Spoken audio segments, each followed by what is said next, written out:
녹색 젤리빈이 여드름과 관련이 있다라고 대대적으로 실었습니다. 그리고 또 하나는 이게 저는 더 흥미롭다고 보는데요. 제가 AI가 엄청난 기여를 할 수 있다고 보는 부분이기도 하고요. 안녕하세요. 브루스의 북살롱입니다.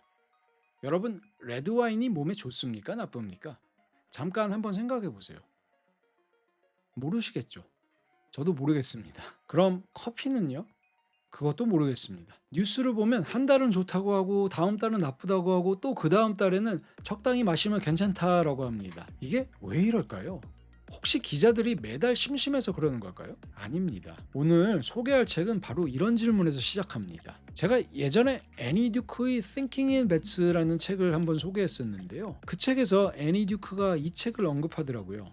세뮤얼 아부스만의 지식의 반감기, 원제목은 The Half-Life of Facts, 직역하면 팩트의 반감기죠. 저는 사실 틀릴 가능성이라는 주제에 좀 꽂혀 있습니다. 지나치게 확신에 찬 발언을 들으면 전 본능적으로 좀 불편해지고 뭔가를 분석할 때는 항상 내가 틀렸을 가능성을 열어두려고 노력하거든요. 애니 듀크가 내 판단이 틀릴 수 있다는 이야기를 했다면 아브스만은 한 발 더 나아갑니다. 내가 사실이라고 믿는 지식 자체가 틀릴 수 있다는 거죠. 자, 본론으로 들어가겠습니다. 1960년대에 데릭 프라이스라는 과학자가 흥미로운 질문을 하나 던집니다. 인류의 지식이 2배가 되려면 얼마나 걸릴까? 황당한 질문처럼 들리지만 논문 수, 학술 지수 같은 그런 데이터로 실제로 측정을 해봤어요. 하비 리먼이라는 심리학자도 비슷한 연구를 했습니다. 그리고 알게 된 사실, 지식은 꽤 빠른 속도로 늘어나고 있었습니다. 금방 2배가 되더라고요. 기하급수적으로 늘어납니다. 여기서 자연스럽게 다음 질문이 나오죠.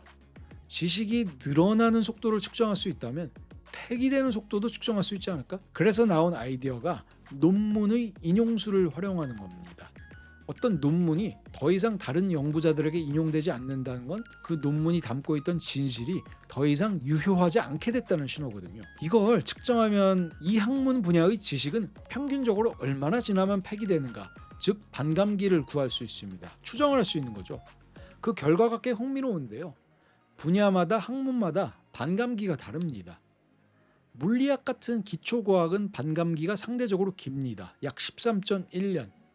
경제학은 9.4년, 수학도 9.2년, 심리학은 7.2년.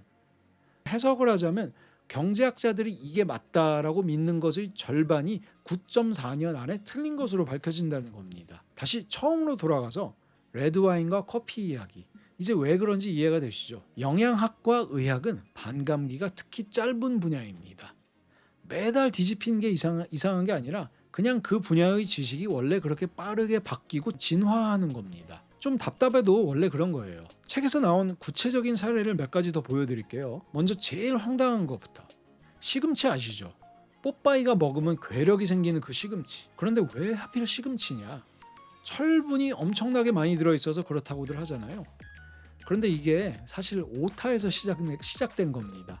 시금치 100g에는 철분이 3.5mg 들어있어요. 그런데 어떤 연구자가 소수점을 잘못 찍어서 35mg이라고 발표했고 그게 그대로 퍼져나간 거예요. 1930년대에 독일의 과학자들이 이를 수정했지만 이미 너무 늦었어요. 오류가 진실이 돼버린 거죠. 뽀빠이와 함께.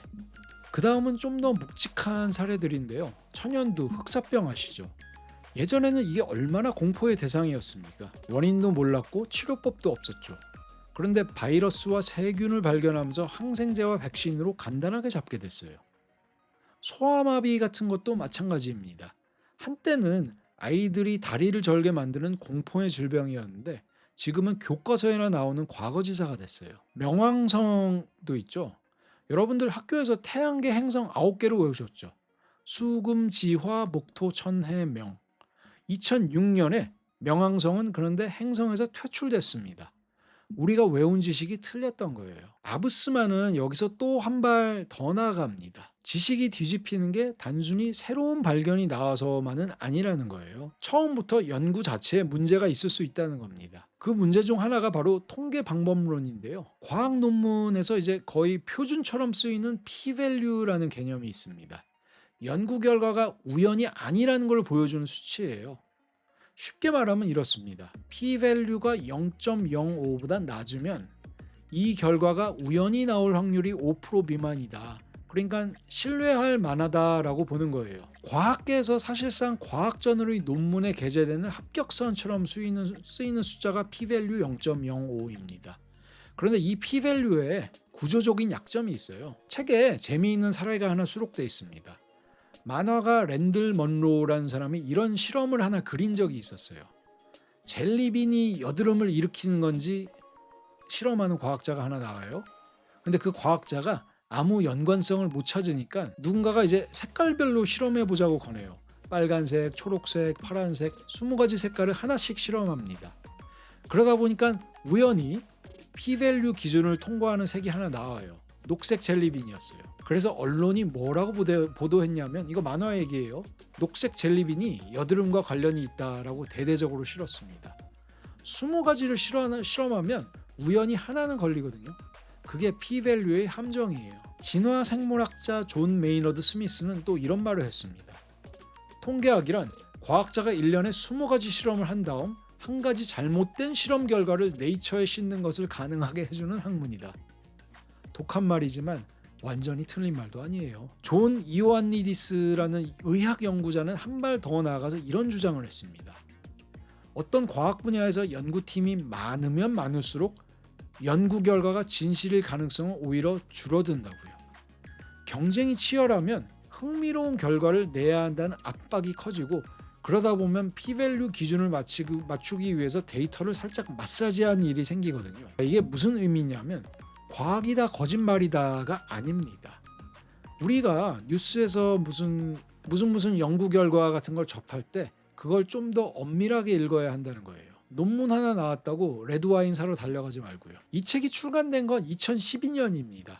챗GPT도 클로드도 없던 시절이에요. 저는 이 책을 읽으면서 한 챕터 뒤의 여백에 이런 메모를 했어요. AI가 이에 대해서 엄청난 기여를 할 수 있겠다. AI가 들어오면 지식의 반감기는 어떻게 될까요? 일단 솔직히 말하면 AI도 아직 완벽하지는 않아요. AI hallucination이라고 들어보셨죠? 그럴듯하게 거짓말을 하는 거예요. 지금 AI는 반감기가 꽤 짧은 존재입니다. 그런데 AI가 지금보다 훨씬 더 발전한다면 저는 두 가지가 가능해진다고 봐요. 아니 이미 가능한지도 모르죠. 하나는 아브스만이 수십 년치 논문 인용 데이터로 겨우 축적해낸 것을 AI가 실시간으로 해낸 것. 이 연구 이미 반박 논문이 여러 편 나왔습니다.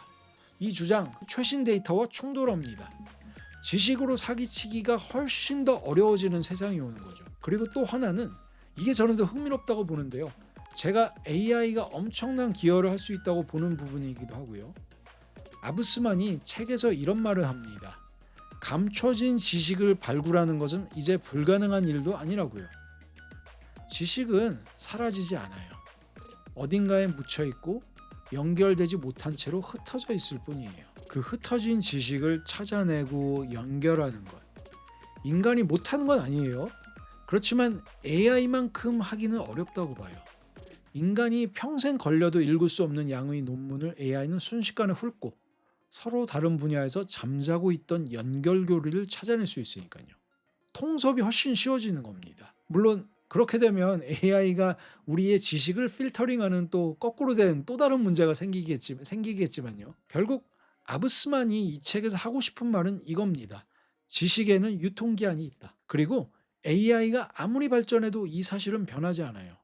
오늘 맞는 것이 내일은 틀릴 수도 있습니다. 그게 과학이 작동하는 방식이고 그게 지식이 진화하는 방식이에요. 그러니까 누군가 너무 확신에 쳐서 뭔가를 주장하고 있으면 조금 의심해 보세요. 뉴스에서 무슨 연구 결과 뭐가 밝혀졌다라고 나오면 그래서 논문이 몇 편이나 됩니까? 라고 한번 물어보세요. 그리고 스스로도 한번 돌아보세요. 내가 지금 확신하는 것들 중에 이미 틀린 게 얼마나 될까요?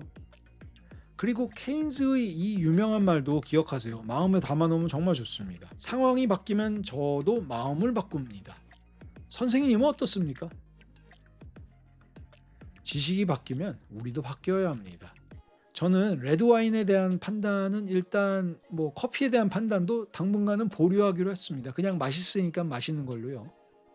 오늘 소개할 책은 세뮤얼 아브스만의 지식의 반감기였습니다. 피가 되고 살이 되는 책인지 피도 살도 안 되는 책인지는 이 책의 지식도 반감할 수 있는 9에서 10년 후에 제가 다시 한번 판단해 드리겠습니다.